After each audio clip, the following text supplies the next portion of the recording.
हर कोई चाहता है कि वो अपनी अर्निंग कैपेसिटी बढ़ाए, चाहे वो बिजनेस से हो या एक वेल पेइंग जॉब से। बट ऐसा सिर्फ चाहने से नहीं होगा, इसके लिए स्किल्स सीखनी पड़ेंगी। तो आज हम बात करेंगे एक ऐसे ही बिजनेस स्किल के बारे में जिसे कहते हैं market sizing. Before we start, अगर आप इस स्किल के साथ साथ जनरेटिव एआई स्किल्स भी सीखना चाहते हैं, उससे पैसे कमाना चाहते हैं, तो डिस्क्रिप्शन में दिए गए लिंक से आप ये गाइड डाउनलोड कर सकते हैं। Hello, I'm Kasif, an MBA from XIMB and currently working as a product manager in the technology domain. तो वीडियो शुरू करते हैं। अब बात करते हैं what is market sizing and why you should learn it. So for any product और service that you want to offer, ये आपको बताएगा कि टारगेट मार्केट कितनी बड़ी है, और as in the business opportunity और the investment opportunity, how big is it.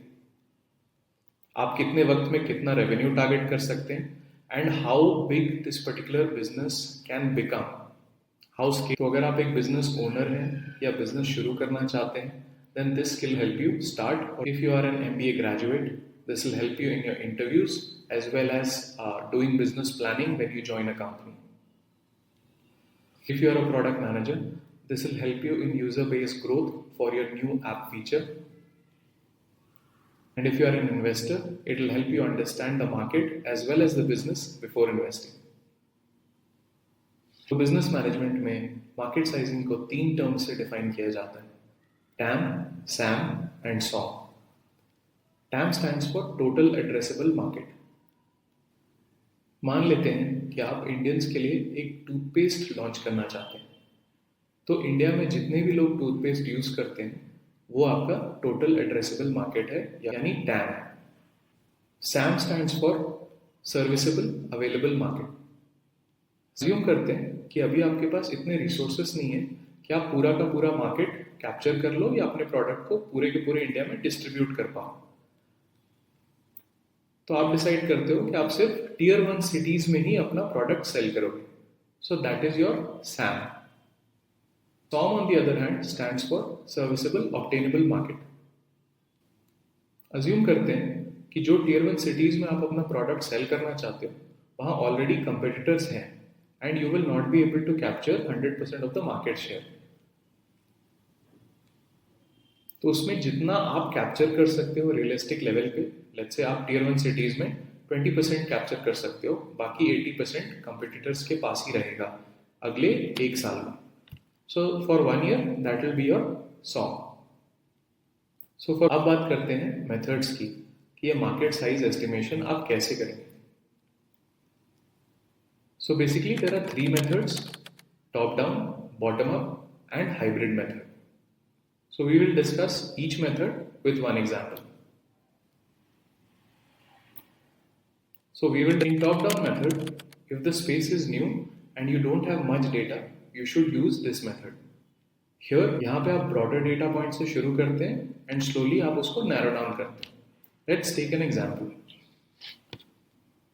Colgate is a large consumer business and is planning to launch a new toothpaste in India. So we start with a macro data point. India's population, which is 140 crores. अब assume करते हैं 75% लोग toothpaste use करते हैं. So 75% of 140 crores is 105 crores. Next assumption, every person uses 3 toothpaste tubes per year. तो एक साल में 105 into 3, that is 315 crore tubes are sold per year. Next assumption, assuming a toothpaste tube's price is 50 rupees.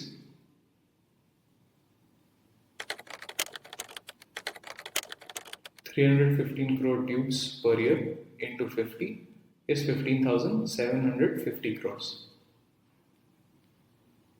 So that is the total annual market size, as in TAM. तो यहाँ पे हमने एक top level macro data point से शुरुआत की और assumptions को यूज करते हुए उसको नैरो डाउन करते हुए we got our TAM. Now we'll discuss the bottom up approach. तो मैं जमशेदपुर से हूँ, तो मैं वहाँ का एक एग्जाम्पल लेता हूँ Let's say there is a popular restaurant in Jamshedpur which has only one outlet and wants to expand to 3 more outlets. अभी एक रेस्टोरेंट है बट वो 3 और रेस्टोरेंट्स खोलना चाहते हैं जमशेदपुर में. So how will they use this SAM method for market sizing? Here we'll start with a micro data point, क्योंकि हमारे पास एक रेस्टोरेंट की डेटा का रेफरेंस है. So let's say 120 customers visit the restaurant per day. तो एक महीने में कितने हो गए? 3600 कस्टमर्स. अब रेस्टोरेंट के पास ये डेटा है कि average bill is 400 rupees per customer. So 3600 customers per month into 400 rupees per bill is equal to 14.4 lakh per month. Now 14.4 lakh is the revenue of the restaurant per month. Assuming बाकी 3 restaurants भी similar kind of business करेंगे खुलने के बाद, 14.4 into 4 is equal to 57.6 lakh per month. तो annual TAM कितना हो गया? 6.9 crore per year. That is you multiply by 12. तो मैं जो भी सजेस्ट कर रहा हूँ ये एक फ्रेमवर्क है, एक फॉर्मूला की तरह है. Now for example in this case the restaurant owner believes कि 400 की जगह बाकी 3 रेस्टोरेंट्स में कहीं पे 500 एवरेज बिल अमाउंट होगा, कहीं पे मे बी 350 होगा. सो इस फ्रेमवर्क या फॉर्मूला को यूज करके वो वैल्यू चेंज करके अपना अलग नंबर भी कैलकुलेट कर सकते हैं. अपना बॉटम अप अप्रोच हम वहाँ यूज करते हैं जहाँ पे हमारे पास एक करेक्ट डेटा पॉइंट है. अब आते हैं हमारे आखिरी अप्रोच पे जो कि है hybrid approach. Here we combine both the approaches, top down approach and bottom up approach. तो यहाँ मोस्टली आपको एक रेंज मिलता है. टॉप डाउन आपको एक पर्टिकुलर वैल्यू देगा एंड बॉटम अप आपको एक दूसरी वैल्यू देगा. तो उससे आपको एक रेंज मिलता है कि टैम कितना हो सकता है, मिनिमम टू मैक्सिमम. तो इस केस में हम कल्ट फिट जिम्स को कंसिडर करेंगे. Let's say Cult Fit gyms want to expand in tier 2 cities. तो उनका टैम क्या होगा? Starting with top down approach. यहाँ पे हम एक माइक्रो डेटा पॉइंट लेंगे, यानी कि टियर 2 सिटी का पॉपुलेशन. तो करीब 40 करोड़ लोग हैं जो टियर 2 सिटीज में रहते हैं. तो यहाँ हमारा अजम्पशन रहेगा 10% लोग हैं जो हेल्थ कॉन्शियस है. तो 40 करोड़ का 10% is 4 crore. So not everyone out of the 4 crore people would be interested in going to premium gyms. So next assumption is only 3% people would be interested in availing this premium membership. So 3% of 4 crores is 12 lakhs. And the next assumption is how much will these people be willing to spend on a premium gym membership per year. So assuming that is 8,000, 12 lakh लोग हैं, पर person 8,000 spend कर सकते हैं. So that is about 960 crores. Now let's take the bottom up approach.